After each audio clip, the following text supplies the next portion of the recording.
Joining me now on set here is Rania Kisar. She's a Syrian-American activist and Chief Executive Volunteer Officer at the Syrian Humanitarian Institute for National Empowerment. Rania, good to talk to you in studio. The last time I spoke to you, you were in Idlib on a Skype connection, and danger was all around you. Danger still all around the people who live there in Idlib.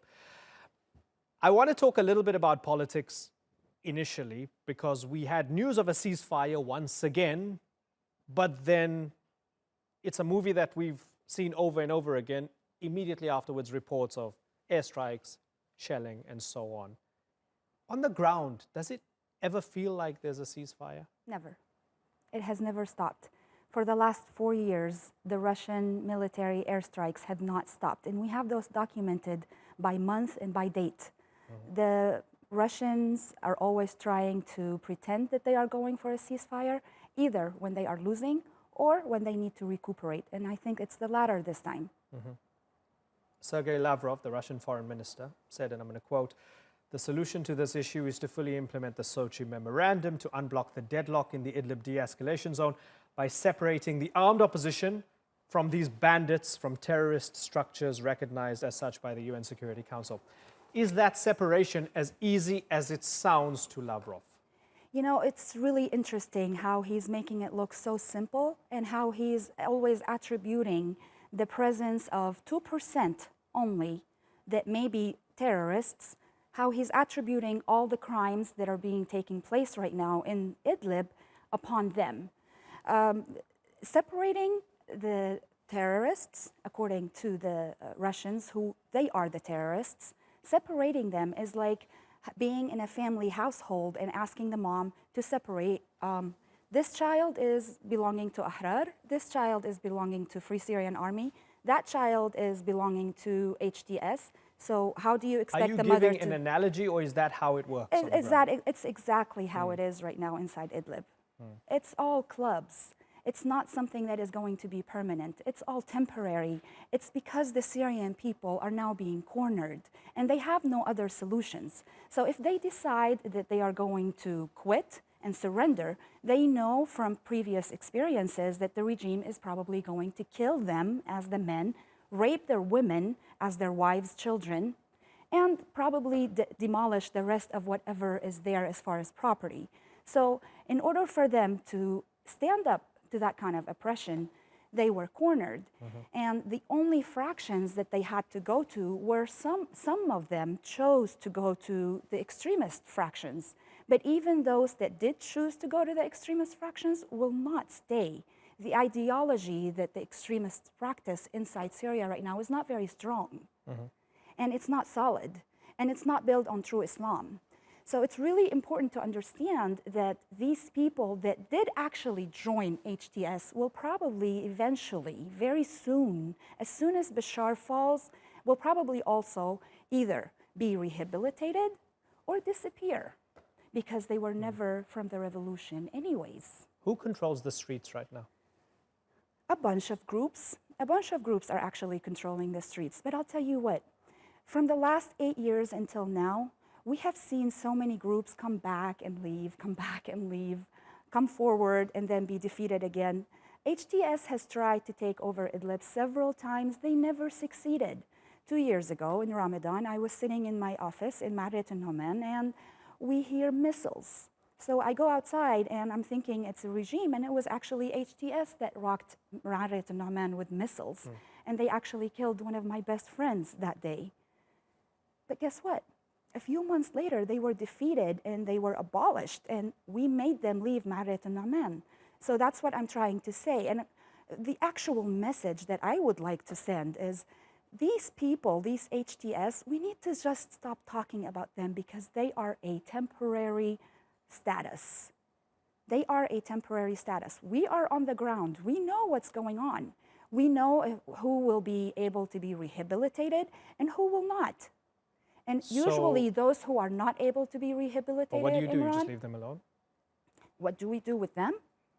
I'm sorry? Yeah, I mean, okay, you're saying let's not talk about HTS, but Russia basically has the support of its allies in conducting these strikes against HTS, because they are internationally recognized as Al-qaeda. Russia What do you do is- with them? They're there, Russia- so what do you do? Russia, the United Nations, the United States, the whole world is using the presence of 2% of extremists in Idlib as an excuse to allow the killings. And they are using it as a card to play against each other. This is a proxy war that we are dealing with. This is not a civil war like they are pretending. We are not fighting with people from the same affiliation. We have many people fighting us. But going back to HTS, HTS represents only 2 to 3% maximum. From my own eyewitness testimony as a Syrian-American person who was educated and understands the importance of giving accurate data. Okay. HTS represents only 2 to 3% of the population. HTS is not popular, so the people inside their homes, when they're having private conversations, they don't like them. Right. They will not allow them to stay. But they can't say it publicly, can they? It's not their priority right now, Omran. What's their priority right now? Stopping the killings by the airplanes. Let me ask you, when people are on the move, I guess you're very lucky in the sense that you also have an American passport. It makes it easier for you to travel, right? For others who only have a Syrian passport, so they're facing airstrikes from above, the terror of HTS on the ground and other groups, life's not great. When they're on the move, how does that work? Where are they going? What are their options? It is so very sad because these people are now sleeping under the trees where there's snakes, there's scorpions, there's animals, wild animals that are biting their kids. These people, over 40 villages now, have been completely evacuated from South Idlib, from Morik all the way up to almost Maret and Amman. Even Maret and Amman is almost evacuated because these people are just being faced with 2 options. Either stay in their homes and risk being killed, you never know when the strike is going to happen, or go out and stay under the trees and risk being bit or killed or go through hunger, extreme hot weather, extreme cold weather at night. What we need to do, what I am here to do, is to announce something. I would like to announce Operation Listen to the Voice of the People. I called out for this when I was still in Maret and Amman. And my people in the United States government, my best friends here in Turkey, the honorable Turkish government, they all saw that message. And I'm here to reiterate that we need to please focus on listening to the people in Syria, the people that are now sleeping under the trees. What do they want? How is it like? How can we stop this?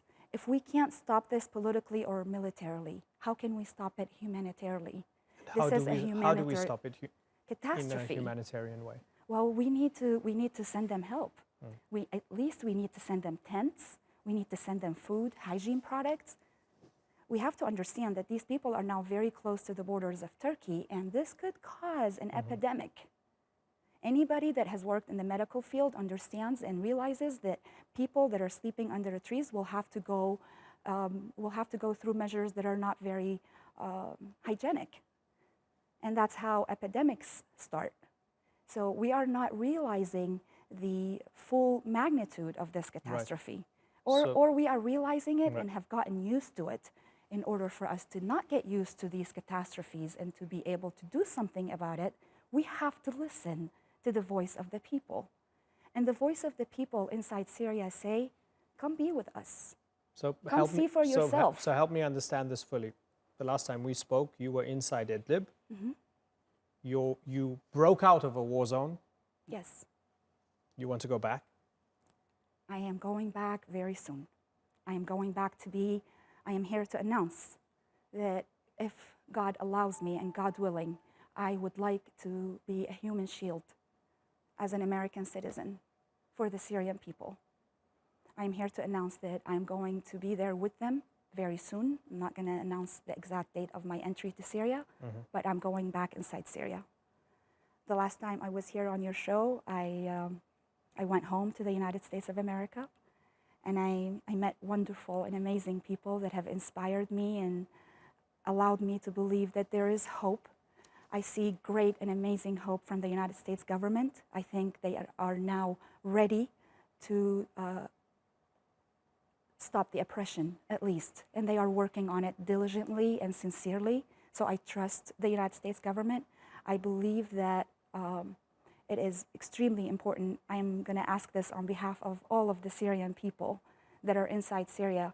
I think it would be very much appreciated if our wonderful Turkish government here began to communicate with the American government in a more effective way on the Syrian file at least. On the Syrian file at least. And then we understand as Syrians that Turkish government has their own interests and we stand with them. And we are behind them and we respect them. And it's very important to understand that we very much appreciate the Turkish government and everything they have done for Syria. If it wasn't for the Turkish government, millions of other people would have been killed by now. So in order for them to continue their favor to us, we ask them to please improve their communications with the United States, improve their communications with the rest of the world on how they can allow immediate humanitarian assistance to enter through Bab al-Hawa and through Atmi. We need immediate assistance. We need tents. The people are sleeping on the soil. Rania Kisar, it's been really good to talk to you again, and we wish you all the best on your travels and with your work. Thank you, sir.